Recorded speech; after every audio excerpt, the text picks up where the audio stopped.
सभी को नमस्कार। आज इस वीडियो में हम वास्तु संख्याएं रियल नंबर्स के बारे में अध्ययन करेंगे। इस अध्याय में हम यूक्लिड विभाजन प्रमेय का अभाज्य गुणनखंड विधि से महत्तम समापवर्तक ज्ञात करना, यूक्लिड विभाजन प्रमेय का प्रयोग कर हैसियत ज्ञात करना, इनके बारे में अध्ययन करेंगे। तो सबसे पहले देखते हैं वास्तु संख्याएँ। यानी वास्तु संख्या कौन सी होती हैं? समस्त परिमेय संख्याएँ और समस्त अपरिमेय संख्याएँ मिलकर वास्तु संख्याएँ बनाती हैं। कहने का अर्थ है वास्तु संख्या में सभी परिमेय संख्याएँ और सभी अपरिमेय संख्याएँ शामिल हैं। पहले प्राकृत संख्या देखते हैं। प्राकृत संख्याओं के समुच्चय n है, जिसमें 1, 2, 3 अनंत तक संख्याएँ हैं। यानी सबसे छोटी प्राकृत संख्या 1 है। इसके बाद पूर्ण संख्या, प्राकृत संख्याओं में 0 को शामिल कर दें, 0 को, तो पूर्ण संख्याएँ हो जाएंगी। तो सबसे छोटी पूर्ण संख्या 0 है। W बराबर क्या लिखा है? 0, 1, 2, 3 अनंत तक, यानी ये पूर्ण संख्याएँ जो 0 से शुरू होती हैं। पूर्णांक संख्याएँ, तो पूर्णांक संख्याओं में प्राकृत संख्याएँ और पूर्ण संख्या दोनों शामिल हैं। तो पूर्णांक संख्या कौन सी होती है? देखो, इसमें 0 भी आता है, और धनात्मक संख्याएँ 1, 2, 3 अनंत तक, और ऋणात्मक संख्या बाकी 1, बाकी 2, बाकी 3, ये पूर्णांकों का समुच्चय आई है, जिसमें 0 भी है, धनात्मक संख्याएँ भी है और ऋणात्मक संख्याएँ भी। इसके बाद परिमेय संख्याएँ, यानी P/Q के रूप में जिन संख्याओं को लिखा जा सकता है और Q का मान 0 नहीं होना चाहिए उसमें। तो देखो, Q बराबर लिखा है P/Q। Q एक परिमेय संख्याओं का समुच्चय है, जो जिसको देखो मतलब ब्रैकेट में लिखा हुआ है P/Q के रूप में ऐसी संख्याएँ P पूर्णांक I हो और Q भी पूर्णांक I हो, लेकिन Q का मान 0 नहीं होना चाहिए। ये क्या होती है? परिमेय संख्याएँ। वास्तविक संख्या में सभी परिमेय संख्याएँ और सभी अपरिमेय संख्याएँ शामिल होती है, ठीक है। और अपरिमेय संख्या कौन सी होती हैं? जो संख्याएँ परिमेय नहीं है वो अपरिमेय संख्या होंगी, ठीक है। अपरिमेय संख्या हुआ वास्तविक संख्या है जो परिमेय संख्या नहीं। जैसे उदाहरण के रूप में पाई, ये अपरिमेय संख्या है। वर्गमूल 2 ये अपरिमेय संख्या है। वर्गमूल 3 ये अपरिमेय संख्या है। वर्गमूल 5 ये अपरिमेय संख्या है, ठीक है। तो उदाहरण देखते हैं परिमेय संख्याओं के उदाहरण। जैसे 2/3 है, 2 और 3 दोनों पूर्णांक है, तो इसको P/Q के रूप में लिखा जा सकता है, तो ये परिमेय संख्या है। इसी प्रकार से 2/3 है, वो एक परिमेय संख्या और एक भिन्न भी है। भिन्न कैसे हैं कि और P और Q का दोनों का मान क्या है? धनात्मक है। लेकिन -2/3 देखो, इसको P/Q के रूप में लिखा जा सकता है, तो -2/3 एक परिमेय संख्या है, परंतु -2/3 एक भिन्न नहीं है, क्योंकि दोनों मान इसके पॉजिटिव नहीं है, ठीक है ना। तो -2/3 है, वो एक परिमेय संख्या है लेकिन भिन्न नहीं है। तो प्रत्येक परिमेय संख्या भिन्न हो ये आवश्यक नहीं, लेकिन प्रत्येक भिन्न वो हमेशा परिमेय संख्या होती है। देखो 1.666, ठीक है, ये एक परिमेय संख्या है, ठीक है, क्योंकि इसको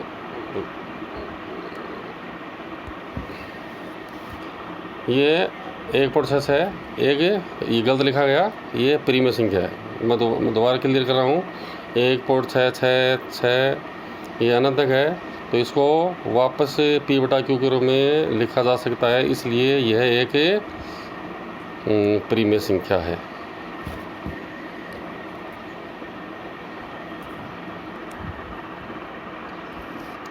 तो आगे देखते हैं एक बार पुनः। ये इसको देखो सही किया है, 1.666 ये एक परिमेय संख्या है।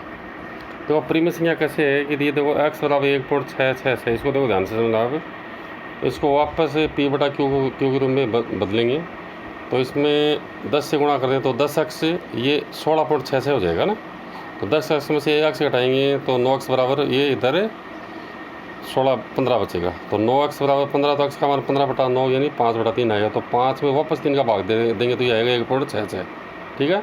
तो 5/3 बराबर 1.666 यानी 1.6 के ऊपर बार है ना। तो ये 1.66 क्या है कि एक परिमेय संख्या है, ठीक है ना, क्योंकि इसको वापस P/Q के रूप में बदला जा सकता है, ठीक है। तो ये हमें ध्यान रखना है कि ये परिमेय संख्या कैसे हुई, ठीक है।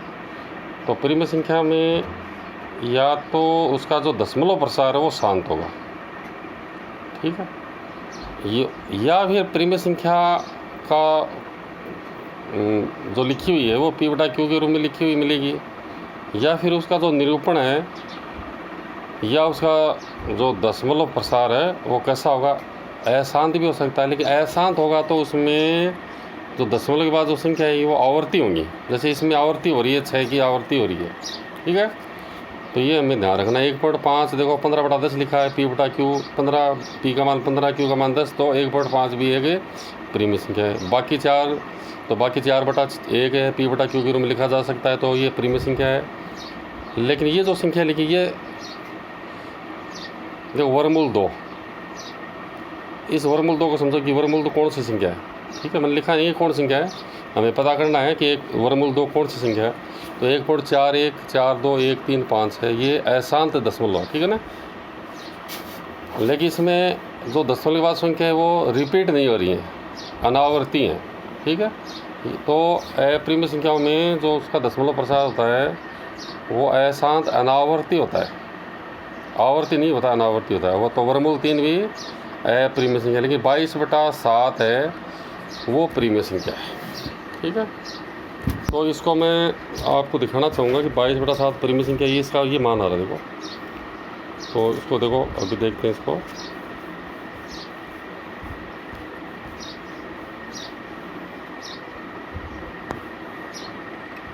देखो ये 22/7 का देखो, तो 22 में 7 का भाग देने पर देखो ये संख्या प्राप्त हो रही है 3.142847142857 ये हो रही है। तो इसमें देखो ये रिपीट हो रहा है 142857 ये रिपीट हो रहा है, ठीक है, बार बार में। तो इन संख्याओं के ऊपर मैंने बार लगाया है, एक पॉइंट के बाद 142857। तो 22/7 वो एक परिमेय संख्या है। इसका जो दशमलव प्रसार है उसको देखिए, उसमें वो अशांत आ रहा है, लेकिन अशांत में ये संख्या है वो रिपीट हो रही है, दशमलव के बाद में ये संख्या रिपीट हो रही है। तो ये आवर्ती तो इसका परिमेय संख्या का प्रसार वो शांत दशमलव हो सकता है या अशांत आवर्ती दशमलव होता है, ठीक है ना। ये बात हमें ध्यान रखनी है, ठीक है। तो लिखा मैंने अशांत आवर्ती, ठीक है, या इसको अनअवसानी आवर्ती दशमलव कहते हैं।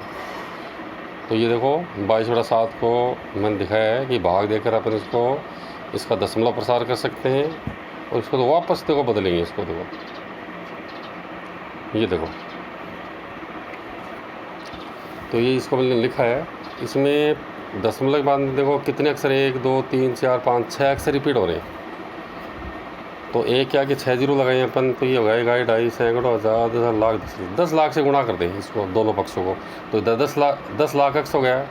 और ये पॉइंट ये आ जाएगा कितना हो गया 3142857.142857 ही आ जाएगा, ठीक है। तो इसको घटाएंगे तो ये बचेगा, देखो अक्स का मान ये आ जाएगा। तो इसको कितने से गुणा किया है, 10 लाख से गुणा किया, ठीक है। पुनः समझ लो, देखो इसमें दशमलव के बाद कितने अक्षर है, 6 अक्षर है, 1 2 3 4 5 है। तो इसमें एक क्या कि 6 जीरो लगाए अपन, 1 2 सैकड़ों हज़ार 10 लाख से इसको गुणा किया, ठीक है। तो इसको घटाएंगे तो 10 लाख अक्स में से एक अक्स घटेगा, तो 9,99,999 अक्स बचेगा। तो अक्स का मान आएगा, ये अक्स का मान आ जाएगा कितना होगा, 1 2 सैकड़ों हज़ार 10 लाख 31,42,854 में 9,99,999 का भाग देंगे तो इसके गुणनखंड करेंगे, ये आएगा देखो 2 गुणा 3 गुणा 3 गुणा 3 गुणा 11 गुणा 11 गुणा 13 गुणा 37 बटा 3 गुणा 3 गुणा 3 गुणा 7 गुणा 11 गुणा 13 गुणा 37। तो ये 3 3 3 कट जाएंगे, ये 11 कट जाएगा, 13 कट जाएगा, 37 कट जाएगा, तो ऊपर बचेगा 2 गुणा 11 22, नीचे कितना बचेगा 7। तो अक्स का मान वापस से 22/7 आ रहा है, ये एक परिमेय संख्या। इसको देखो, ये आप उसके गुणनखंड दे सकते हो, 2 का भाग दे, फिर 3 का, फिर 3 का, फिर 3 का, फिर 11 का, फिर 11 का भाग, फिर 13 का, फिर 37 का। और ये 9,99,999 गुणनखंड किए हैं, तो 3 का भाग, फिर 3 का, फिर 3 का, फिर 7 का, फिर 11 का, फिर 13 का, 37 का। तो ये परिमेय संख्या है, ठीक है। अब अपरिमेय संख्या देखो, और से जो परिमेय संख्या नहीं होगी वो अपरिमेय संख्या होगी, ठीक है। तो अप्रिमेय संख्या का प्रसार है, दशमलव प्रसार, वो हमेशा अशांत होगा लेकिन अनावर्ती होगा, ठीक है ना। एक संख्या जो अप्रिमेय संख्या नहीं है, अप्रिमेय संख्या होगी, वर्गमूल 2, वर्गमूल 3, वर्गमूल 5 पाई है वो अप्रिमेय संख्या। ई वर्गमूल 18 है, ये संख्या लिखी, देखो इसमें अशांत दशमलव है लेकिन ये रिपीट नहीं हो रहा है इसमें, देखो 0.160 दो बार आ रहा है, फिर 160 160 अशांत लेकिन आवर्ती नहीं है। ये कौन सी संख्या होती है, ये अप्रिमेय संख्या होती है। तो इनका दशमलव प्रसार का निरूपण अनावसानी अनावर्ती होता है, ये खास बात है। देखो इसके उदाहरण लिखे मैंने, वर्गमूल 3 माइनस वर्गमूल 2 अप्रिमेय संख्या है, वर्गमूल 8 अप्रिमेय संख्या है, वर्गमूल 3 अप्रिमेय संख्या है, पाई माइनस 2 ये सब कौन सी संख्या है, अप्रिमेय संख्या है, ठीक है।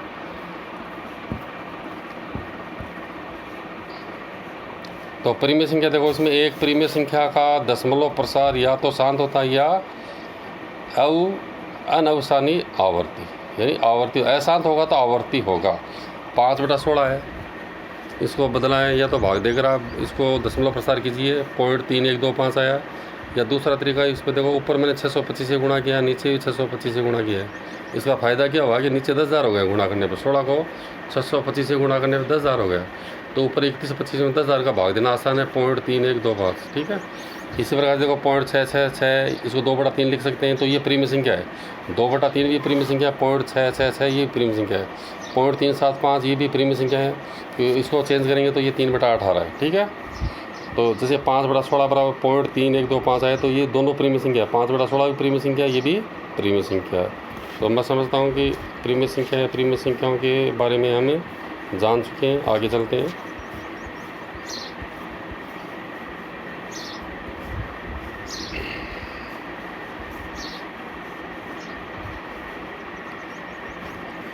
देखो वर्गमूल 7 है, वो अप्रिमेय संख्या है।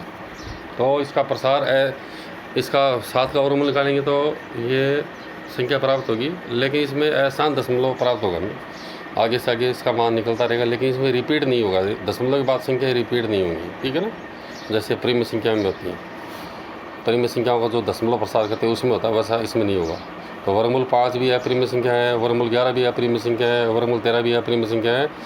वर्गमूल 4 परिमेय संख्या है। कैसे है कि 4 का वर्गमूल +-2 आ रहा है, तो +2 को 2/1 लिख सकते हैं, P/Q के रूप में लिखा जा सकता है। -2 को भी -2/1 P/Q के रूप में लिखा जा सकता है, तो परिमेय संख्या है।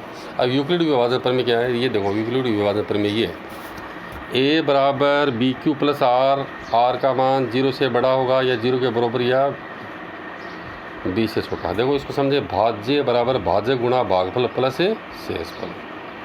इसको एक उदाहरण से मैंने समझाया कि देखो 7 में 3 का भाग दिया, 2 बार भाग गया ना, तो भाज्य की जगह तो ये आ गया 7, ठीक है ना, 1 का मान, फिर 3 का भाग दिया, ठीक है, भाजक 3 है, तो 3 क्या है, B है, गुणा 2 बार भाग गया तो 2 क्या है, 2 इसका भागफल है, तो ये Q का मान है, प्लस 1 क्या है, शेषफल है। तो ये 2 धनात्मक पूर्णांक और A और B के दिए रहने पर ऐसी अद्वितीय पूर्ण संख्याएं Q और R विद्यमान हो कि A बराबर BQ + R और R का मान 0 से बड़ा या बराबर या B से और B से छोटा, ये यूक्लिड विभाजन प्रमेय है। तो इस यूक्लिड विभाजन प्रमेय की सहायता से HCF कैसे निकालते हैं, तो एक प्रश्न लिखा मैंने, अभाज्य गुणनखंड विधि से HCF महत्तम समापवर्तक ज्ञात करो। तो सबसे पहले मैं महत्तम समापवर्तक क्या है इसके बारे में बताना चाहूँगा। हाईएस्ट कॉमन फैक्टर, एक उदाहरण लिखा मैंने 12, 18, 24। हमें एक ऐसी संख्या प्राप्त करनी है जिसका भाग इन तीनों संख्याओं में दी गई संख्याओं में पूरा चला जाए और वो संख्या बड़ी से बड़ी होनी चाहिए। तो देखो इसमें 12 के गुणनखंड 1 हैं, 1 का भाग दे रहा है 12 में, 2 का दे रहा है, 3 का भाग दे रहा है, 4 का, 6 का और 12 का।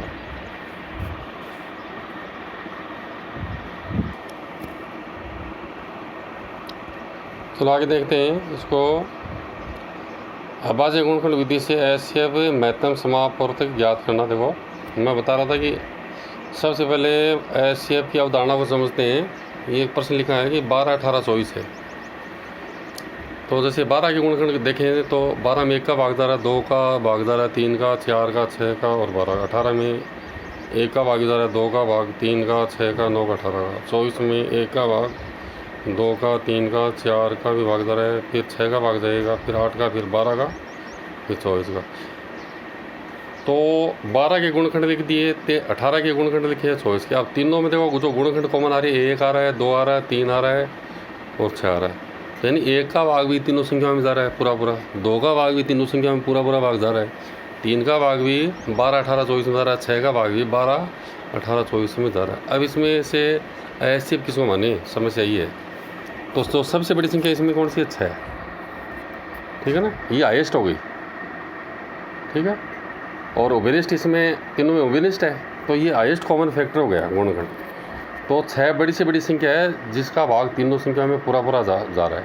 तो ये 6 क्या हो गया? महत्तम समापवर्तक हो गया, ठीक है। अब देखते हैं प्रश्न को कि 12, 15, 21 का अभाज्य गुणखंड विधि से ऐसे निकालना। तो 12 के गुणखंड करें, 2 का भाग दिया 6 बार, 2 का भाग देंगे 6 में 3 बार, फिर 3 में 3 का भाग देंगे। तो 12 बार लिखा 2 गुणा 2 गुणा 3, 2 गुणा 2 गुणा 3। 15 के गुणखंड करेंगे तो 3 गुणा 5 आएगा, 21 के गुणखंड करेंगे तो 3 गुणा 7। अब क्या करना, तीनों में कॉमन क्या रहा है? 3, तो इसका ऐसे 3 आ गया। 17, 23, 29 तीनों अभाज्य संख्या हैं। तो 17 बराबर 17 गुणा 1, 23 बराबर 23 गुणा 1, 29 बराबर 29 गुणा 1, तीनों अभाज्य संख्या हैं। तो इसका ऐसे कितना आएगा? 1, तीनों संख्याओं में 1 का भाग जा रहा, ठीक है। फिर 8, 9, 25 देखो, 8 के गुणखंड करेंगे 2 गुणा 2 गुणा 2, 2 दूनी 4 दूनी 8 हो गया ना। फिर 9 के गुणखंड करेंगे 3 गुणा 3 हो गए। 25 के करेंगे 5 गुणा 5, तीनों में कोई संख्या कॉमन नहीं आ रही, 1 कॉमन आएगा, यानी 1 का भाग तीनों में जा रहा है, HCF 1, ठीक है। यदि तीनों जो संख्या दी जाएँ उनमें कॉमन नहीं आ रहा है तो हमें 1 लिखना है, क्योंकि 1 का भाग प्रत्येक संख्या में जा रहा है।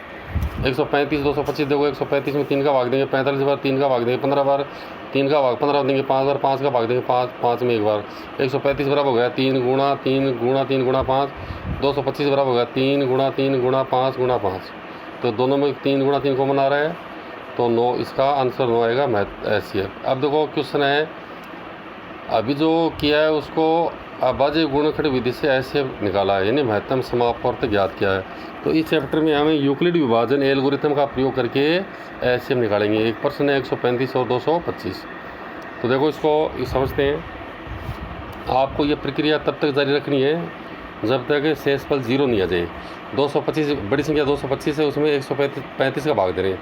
तो देखो भाग गया एक बार, कितना शेष बचेगा? 90। तो यहाँ देखो प्रथम पंक्ति में क्या लिखा मैंने, 225 बराबर 135 का भाग दिया गुणा 1 प्लस 90।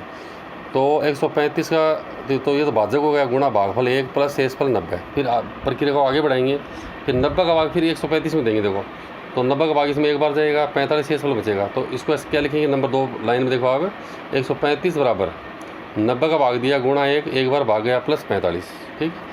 प्रक्रिया को और आगे बढ़ाएंगे क्योंकि शेषफल 0 नहीं आया है। ये देखो शेषफल 45 है, तो 45 से भाग इसमें पहले वाले जो भाजक है उसमें भाग देंगे, 90 में 45 से भाग देंगे 2 बार, शेषफल 0। तो इसमें देखो 3 नंबर देखो, 90 बराबर 45 का भाग दिया, भाग कितने बार गया? 2 बार। तो भाजक इसमें 45 प्लस शेषफल 0। तो अंत में हमने कितने का भाग दिया? 45, जो पूरा गया ना, पूरा भाग चला गया, शेषफल 0 है। तो इसका HCF कितना होगा? 45। तो 135 और 225 का महत्तम समापवर्तक 45। अभी हमने इसी प्रश्न को अभाज्य गुणखंड विधि से किया था, तो उसमें भी इसका महत्तम समापवर्तक कितना प्राप्त हो रहा था? 45। तो एक प्रश्न के 2 तरीके हो गए, एक तो यूक्लिड विभाजन एल्गोरिथम का प्रयोग करके HCF ज्ञात करना, महत्तम समापवर्तक ज्ञात करना, और दूसरा अभाज्य गुणखंड विधि से प्रश्न को हल करना। तो ये प्रश्न वही प्रश्न देखो, 135 और 225 के गुणखंड किए हैं, फिर इसका HCF निकाला है। अभी शुरू में चर्चा की थी परिमेय संख्या कौन सी होती है, इसको आप देख लीजिए। परिमेय संख्या जिनको P/Q के रूप में लिख सकते हैं वो परिमेय संख्या है, लेकिन Q का मान 0 नहीं होना चाहिए, ठीक है। यहाँ कुछ उदाहरणों के द्वारा मैंने अभी वीडियो के शुरू में बताया था, जैसे 5/16 है, इसका आंसर कितना रहा है? 0.3125। तो 5/16 का ये दशमलव प्रसार देखो कैसा है? शांत है। तो इसका दशमलव प्रसार या उसका निरूपण है वो अशांत भी हो सकता है, लेकिन अशांत होगा तो कैसा होगा? आवर्ती दशमलव होगा। जैसे इस उदाहरण को मैंने बताया था आपको, जैसे 22/7 है, तो इसका जो प्रसार है वो अशांत है, लेकिन कैसा है? आवर्ती है। धन्यवाद।